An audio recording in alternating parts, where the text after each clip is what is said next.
એવું મામાદેવનું પ્રાંગણ છે, એવી આ રઢિયાળી રાત છે. પણ આ દેવની વિશેષ વાત ઈ કે દેવના સંપર્કમાં જે જે આવે ને આપણા મામાદેવની હાજરીના જે સાક્ષી થયા એ બધા મોજીલા થઈ ગયા. એ બધા મોજીલા થઈ ગયા. તો કે કેમ? તો કે મામાદેવની સામે જે હનુમાન દાદા બેઠા ને એ મોજીલા હનુમાન દાદા થઈ ગયા. જે પાટોત્સવ નિમિત્તે, જેમના ઉત્સવ નિમિત્તે આપણે સૌ એકત્રિત થયા છીએ, એ આપણા મોજીલા મામાદેવ અને એ આપણા મોજીલા હનુમાનની આ ઉત્સવના દિવસે આપે એકત્રિત થયા છીએ. હાલઘડી જે આપણા મૌલિક દરજી અને રુદ્ર દરજી અને બાદલભાઈએ જે રમઝટ કરાવી ને, એ તો ફક્ત તમને આમ ટ્રેલર બતાડ્યું છે કે આખી રાત કેવી રમઝટ બોલાવવાની છે. આપણી સમક્ષ જેને સાંભળે લાહવો છે એવા કલાકારો ઉપસ્થિત છે.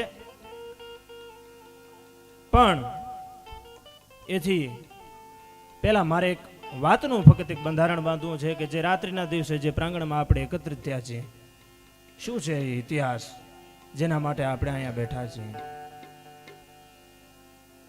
પણ બરોબર દક્ષનો દરબાર અને દરબારની માલિકો શિવની હાજરી નહોતી, શક્તિની હાજરી નહોતી. ભલા માણા વિચાર કરજો. શક્તિ પરંબા જોગમાયા જગદંબા. આપણા મામા છે ને, એ મામાએ શક્તિમાં મોમાયના બહુ મોટા ઉપાસક છે.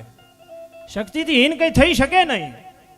જેથી આદિગુરુ શંકરાચાર્ય એ બધી આખી પોથીઓને ગોડીને પી લીધી ને, તેથી આદિગુરુ શંકરાચાર્યને એમ વિચાર થયો કે વિષ્ણુના અવતારની ઝાંખી મેં લઈ લીધી, શિવના અવતારની મેં બધી ઝાંખીઓ લઈ લીધી, એમને હું પૂરેપૂરો પહોંચી વળ્યો. પણ આ શક્તિ છે ક્યાં? આ શક્તિ છે ક્યાં? આખું જગત જેને નમે એવી શક્તિ ક્યાં છે? એમ કરતા અને આદિગુરુ શંકરાચાર્ય શક્તિની શોધમાં નીકળી પડ્યા. એ કેરળની ધરતીમાં થઈ સંત એ શક્તિની શોધમાં પોતાના ચોપડા ખંગેડતો આખા ભારતની ભ્રમણ યાત્રાએ નીકળ્યો. ધીમે ધીમે ઉત્તર ભારતમાં એને ડગલા માંડ્યા.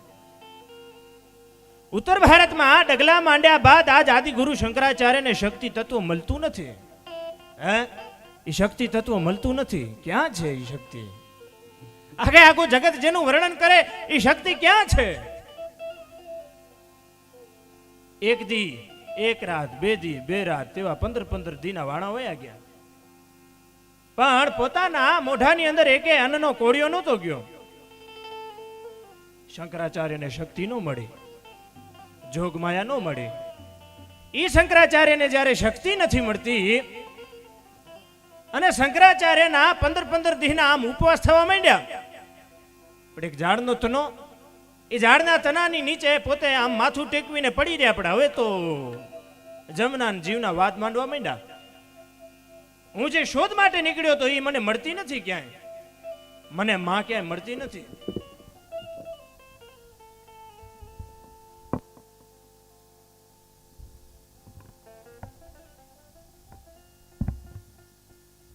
ત્યાં તો કોણ આવ્યું જોડ? ત્યાં તો કોણ આવ્યું જો કે ધીમી કેવી હોડેક વરહની દીકરી. પણ દીકરીના આમ મુખતેજની સામે જુઓ તો આમ કોટી એક રવિ, કોટી એક ભાનુ તપતા આવતા હોય, સૂરજનું જાણે તેજ તપતું આવતું, એવી દીકરી ધીમે ધીમે ડગલે આજે આદિગુરુ શંકરાચાર્ય તરફ વહી આવે. પણ શું છે દીકરીના માથા માથે એક મગરી લઈને આવે. મગરીની માલિકો આમ માખણ, જે માખણ માટે કાનુડો વલખતો, ઈ માખણ, ઈ મિશ્રી લઈને ઈ ધીમે ડગલે ઈ જોગમાયા જેવી દીકરી વહી આવે. ધીમે ધીમે પણ શરીરમાં તો શક્તિ નહોતી રહી ને. તો આદિગુરુ શંકરાચાર્ય સકર વકર ડોડા કરતા કે ભાઈ કોણ છો? ત્યાં સુધી આમ નજરની આમ બે કીક્યુને પહોંચ્યું ને એમ કીધું, ઓહો કોક દીકરી જણાય. દીકરીને જોઈને ગુરુ શંકરાચાર્ય એમ કીધું કે બેટા માં, દીકરા હું આમ દક્ષિણ ભારતની ધરતીથી ભંગડતો નીકળી આવ્યો, મને ક્યાંય મળી નહીં. દીકરા તારા આમ 15 દીના, હું તો આ રાષ્ટ્રનો સાધુડો છું, 15 દીના વાણા વયા ગયા. મારા કોઠામાં દીકરા કઈ અનાજનો કોઈ દાણો નથી ગયો, ખાવાની કોઈ આમ પદાર્થ નથી ગયો. દીકરા મારામાં શક્તિ નથી રહી. ઊભી ઊભી દીકરીએ શું પૂછ્યું? શું નથી રહ્યું ગુદેવ? તો કે દીકરા મારામાં શક્તિ નથી રહી. તો કે શું નથી રહ્યું? તો કે દીકરા શક્તિ નથી રહી. તેથી ઈ દીકરી બેઠી બેઠી જોગમાયન સ્વરૂપ ધારીને કે દીકરા હું તો તારી માલિકોર બેઠી છું. શક્તિ તો અંદર બેઠી છે. એ તો અંદરની વસ્તુ છે. અંદર જોયું એટલે જગ જોયું. જગ કાંઈ ભિન્ન નથી. એ તો કોક વિરલા જોઈ શકે. શક્તિ માલિકોર છે. એવું આય મામાદેવની જે જગ્યા છે એનો મારે દાદાનો ઇતિહાસ એટલે દાદા તો ખરા મામાનો ઇતિહાસ મારે અહીંયા રજૂ કરવો. દાદા એટલે કે કેટલી રાતું અમે મામાની સાથે વિતાવી અને મામા ઇતિહાસ સંભળાવ્યા. ઇતિહાસ સંભળાવતા એક વખત મને કીધેલું મારું ખુદનું નામ સુરાપબા રબારી અને મામાએ વાત કરેલી કે જે ગાદી ઉપર બેઠા છીએ ને ઈ જે અવતરિત થયા હતા મામા ઈ રબારી કુળમાં અવતરિત થયા હતા. એટલે અમે એને હુલામણા નામે દાદા કહી. બાકી તો જગતનો મામો એ જગતનો મામો કહેવાય. માં જ્યાં શબ્દ લાગે ને એ માં શબ્દ લગાડો એટલે એ માં તમારા માથે ઓતપ્રોત થઈ જાય. એમાં પછી ભાવાવેશ આવે નહીં. એમાં કોઈ વાતની કોઈ તુલના હોય નહીં. માના પ્રેમ સામે મીઠા મધુ ને મીઠા મેહુલા એથી મીઠી મારી માં જનનીની જોડ સખી નહીં જડે રે લોલ. પણ માની વાત કહેવામાં જો માં શબ્દમાં એક માં લાગતું હોય ને એટલું પ્રેમ કરી શકતી હોય તો મામા માતા બે માં લાગે છે. એ તો બે ઘણો પ્રેમ કરે છે. એની સામે એક વખત તમે માથું ટેકાવી દો. એ કઈ સમજોતો કરે નહીં. એ પ્રેમથી સમજોતો કરે નહીં. પણ અમારો કરણભાઈ એમ કહેતા. કરણભાઈ જેથી અમે આવ્યા ને તેથી કીધું કે રાતનો 1 વાગ હોય અને મામાદેવના આમ પગથિયા ચડીને મામાદેવને યાદ કરો ને 1:30 વાગવા દેતો તો મામો નો કહેવાય. ભલા માણા મામો નો કહેવાય.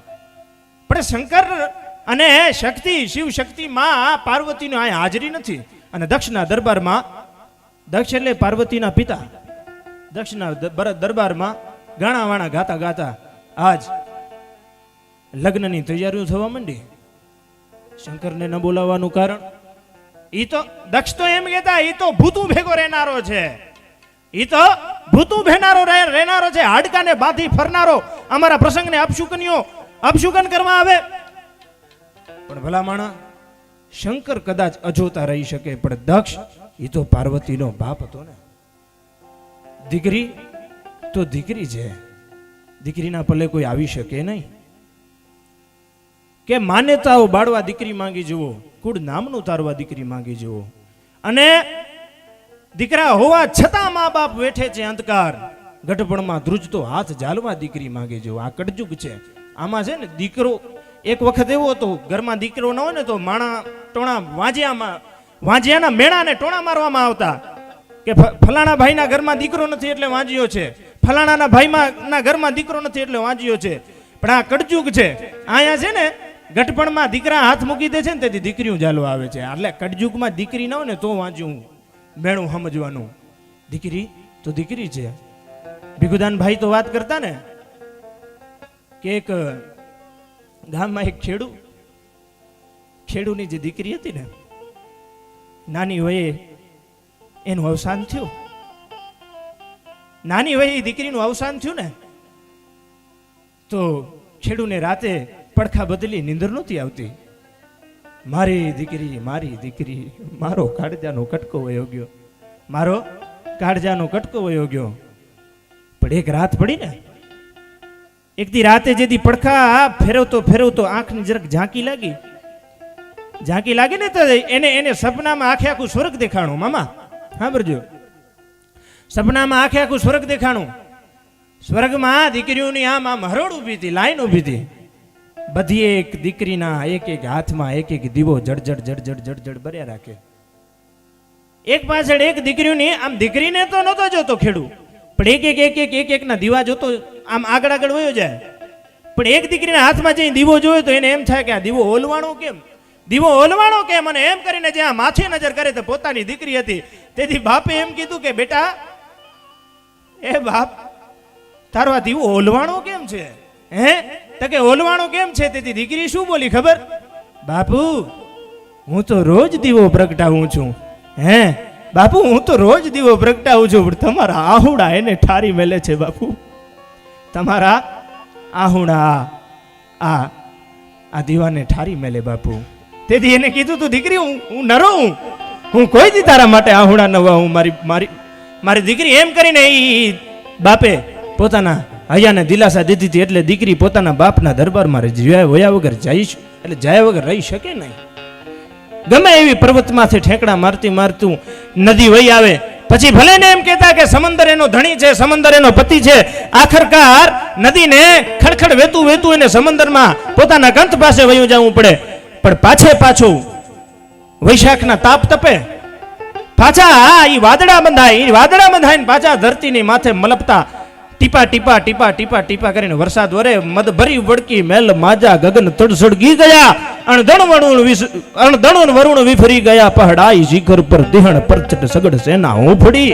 અષાઢ ગમ ધરા ધમ વરડ ચમચમ વીજળી. એમ કરીને ખાંડાની ધારે વરસાદ વરસે ને ત્યારે નદીનું પાછું સ્વરૂપ પોતાના બાપ એવા પર્વતને મળવા પહોંચી જાય. તો આમ દક્ષિણા દરબારમાં પાર્વતીના હૈયામાં આમ થડાક ઉથડાક થવા માંડ્યું ને એને એમ થયું મારા બાપુની પણ ત્યાં જાતી તો આવું. કદાચ મારા બાપુ મને આમંત્રણ દેવામાં ચૂક થઈ ગયા છે, કદાચ પ્રસંગોપાત મને મારી પાસે આવી નહીં શક્યા હોય.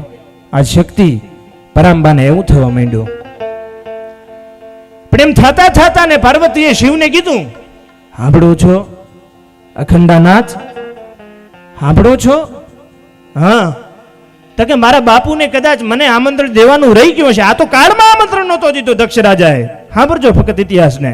કાળમાં એને પાર્વતીને અને શિવને આમંત્રિત નહોતા કર્યા, પણ દીકરીનું મન રહી નહોતું શકતું. અને શિવને આજ કેવા આવી પાર્વતીમાં કે સાંભળો છો કંત, આજે મહાદેવ આજે કદાચ મારો બાપાની ચૂક થઈ ગઈ હશે, કદાચ રેવાઈ ગયું હશે.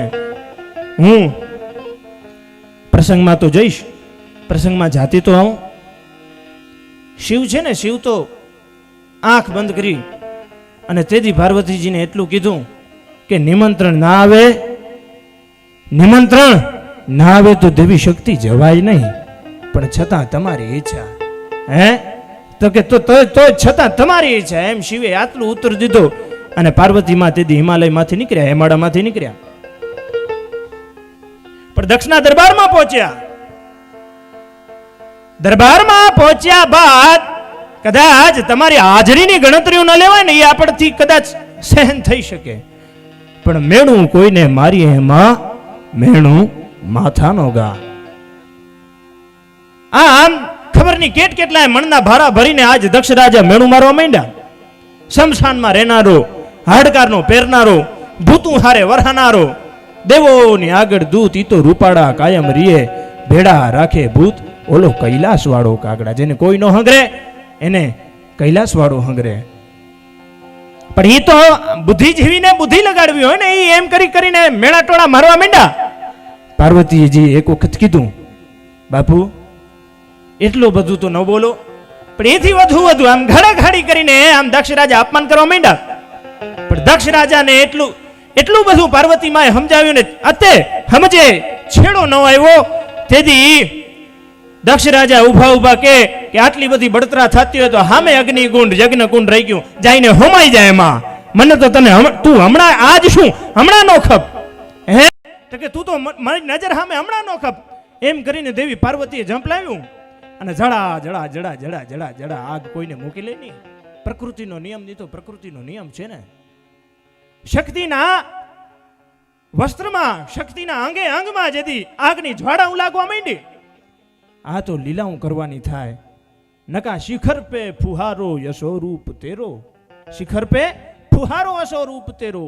કવિ ચંદબરદાઈએ તો એમ કીધું કે હે માં કોટી એક જ્વાળામુખીની માળા કરીને ફરનારી છો તું. હે માં ચંડ મુંડના આમ ઊંધે પહાડે નાખી અને એના કાળજ હાચીરનારી છો તું. માં શિખર પે ફુહારો યશો રૂપ તેરો, જેની ક્યાંય નજર ન પડતી હોય એવી છો તું. પણ આ તો લીલાઓનું કરવાનું, કુદરતનું કરવાનું. દેવીના અંગમાં જ્વાળા લાગવા માંડી, ત્યાં તો બેઠે શિવને અંગમાં જ્વાળા લાગવા માંડી. તેથી કૈલાશ તપવા માંડ્યો. તેથી આમ નટનું તાંડવનું નાચ કરતા શિવ તેથી દેવીને લેવા આવ્યા. પણ જેથી શિવ દેવીને લેવા આવ્યા તેથી એ દેવીનો ભાઈ સ્વરૂપ થઈ. એક શિખા જે શિવની જે શિખા હતી, શિખાનો એક છેડો હતો, એનામાંથી વીરભદ્ર પ્રગટ થયો. એ વીરભદ્ર પ્રગટનું સ્વરૂપ હતું.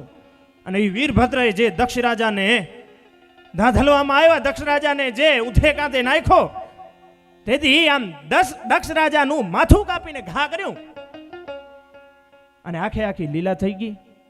વિષ્ણુએ દેવીના ઉપર સુદર્શન ચક્ર લગાવી એને 51 શક્તિપીઠો સ્થાપિત થઈ.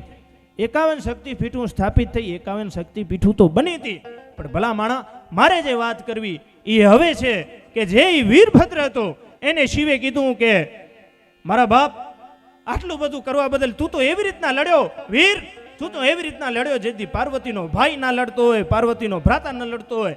જા, કળયુગમાં તારું નામ થશે, મામાદેવ સ્વરૂપે અવતાર લેજે અને અવતરિત થઈને આ ભક્તોના બધા દુઃખને ભંજનારો થાજે, કષ્ટભંજન થઈને અવતરજે, એમ કરીને આપણા મામાદેવનું પ્રાગટ્ય. ઇતિહાસ આ એક દંતકથા, એક આ કથા જે આપણને જાણવી જરૂરી છે. દોર ને હું લાંબો ન લઈ શકું. આપણી સમક્ષ મેં પહેલાંય કીધું ને, શરૂઆત કરી કે સાંભળ્યો જેને લાહવો લેવો એવા જગદીશભાઈ ગઢવી અને યોગેશભાઈ જોશી. યોગેશભાઈ જોશી એ સાહિત્યકાર છે, એ અદ્ભુત વાતુના બાંધનાર છે, એ આપણને વાતુને સંભળાવશે. અને જગદીશભાઈ ગઢવીને હું હાલે સ્ટેજ સંપ્રત કરીશ. તો જગદીશભાઈ ગઢવી, જય માતાજી, જય ઠાકર.